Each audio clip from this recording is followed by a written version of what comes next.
Hi, I'm Christine Bam. In my presentation today, I'll be discussing the topic, Is punishment an effective behaviour modification strategy in children? The research article I've chosen to discuss is by Heather Turner and David Finkelhor and is titled Corporal Punishment as a Stressor Among Youth. Punishment is the response to a behaviour with the intended purpose is to weaken or omit the behaviour from reoccurring. It can be in the form of positive punishment where a stimulus occurs, or negative punishment where the stimulus is removed. For this discussion, I'll be looking specifically at positive punishment, in particular corporal punishment.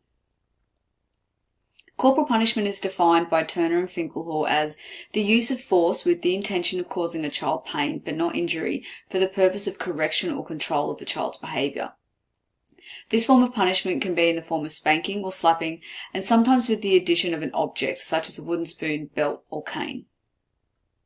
The study by Turner and Finkelhor aimed to determine if there was a relationship between corporal punishment, the frequency, and the level of parental support, and if the combination of these varied and the psychological effects of punishment. So in layman's terms, does the distress in children of being spanked vary based on how often they're spanked? Does the support offered by parents adjust how distressed the child feels? The study examined the impact of corporal punishment on youth aged between 10 and 16. It used stress process framework to determine the impact of punishment on a 5-point scale response from children on how supportive they believe their parents were. The study utilised data from the National Youth Victimisation Prevention Study conducted in 1992. The study consisted of 2,000 youth. The sample consisted of 52.1% male and 47.9% female. The original data was obtained by random dialing with specific geographical regions ensuring the allocation represented the population distribution. The initial procedure involved explaining the study, interviewing parents in regards to corporal punishment used in the home and their perspective on corporal punishment and child victimisation. Permission was then gained from the parent to interview the child. The explanation of the study was given to the child and permission obtained.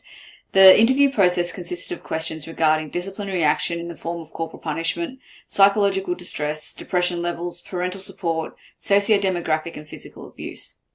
I think it's important to note at this point that the study excluded any corporal punishment that was given with an object. The researchers believed that in doing so created a conservative measure and removed the chances of abusive behaviour delivered by the parent. Measurements for the study involved taking the original responses from the National Youth Victimisation Prevention Study, who used 0 to 5 indices, with 0 being never and 5 being hit more than once a week, and converting them into frequency levels of punishment of never through to frequent or severe. Psychological distress levels were determined using 5 different factors of sadness, loneliness, whether the child felt bad at school, whether they felt bad about their self-image, and always, like if they felt that they were always doing something wrong. And these range from never to always. Parental scores, support scores were graded based on the quality of the relationship with the parents. So again, using a reference of never to always, looked at trust, openness, and enjoyable time spent with the parent. When it came to physical abuse and assault, 2 categories were created, one in which abuse did not exist and the other in which abuse did. Abuse was also defined with the result of corporal punishment ending in physical harm and injury, resulting in bleeding and or hospitalisation. Of the 2,000 participants, 29.5% in the last year had received some form of corporal punishment, 17% being of low frequency, so this is 1 to 2 times per year, 5.5 of moderate frequency over 3 to 11 times per year, and 7% severe frequency of at least once a month. It's also due to note that 5% of the children within these groups reported some type of severe physical assault at some point in their lives. Parental support, corporal punishment and levels of psychological stress interaction indicate that parental support, so a loving, caring environment, decrease the level of distress in no, low and moderate levels of corporal punishment. However, the findings for severe level of corporal punishment show parental support and psychological distress only vary marginally from the moderate frequency group.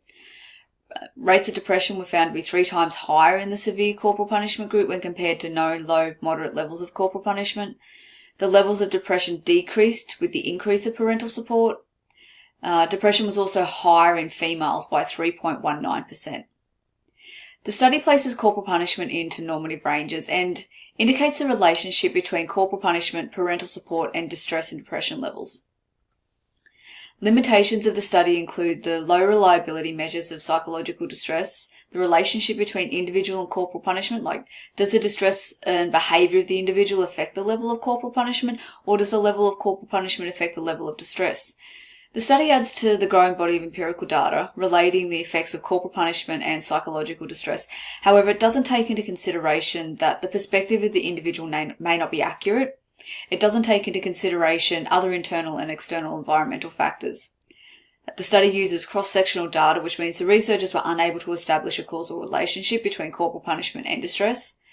The study was also unable to measure relevant and important factors that would rule out alternative explanations. The study has great theoretical basis, but to apply to a real-world context is difficult as there are more variables involved, including genetic predispositions for depression and other environmental stresses that may influence the results, like school environment and relationship with peers. The data gives an understanding about the relationship between parent and child and the choice of punishment. I do wonder, though, what the results of distress in youth and parental support without the use of corporal punishment, but with more contemporary forms of discipline involving negative punishment, so isolation, removal of television, games, and personal possessions. And then again, comparing this to positive and negative reinforcement style disciplines. The study is a great starting point, and it does emphasise the role of parent support and how it can have an important impact on the well-being of children. Thank you.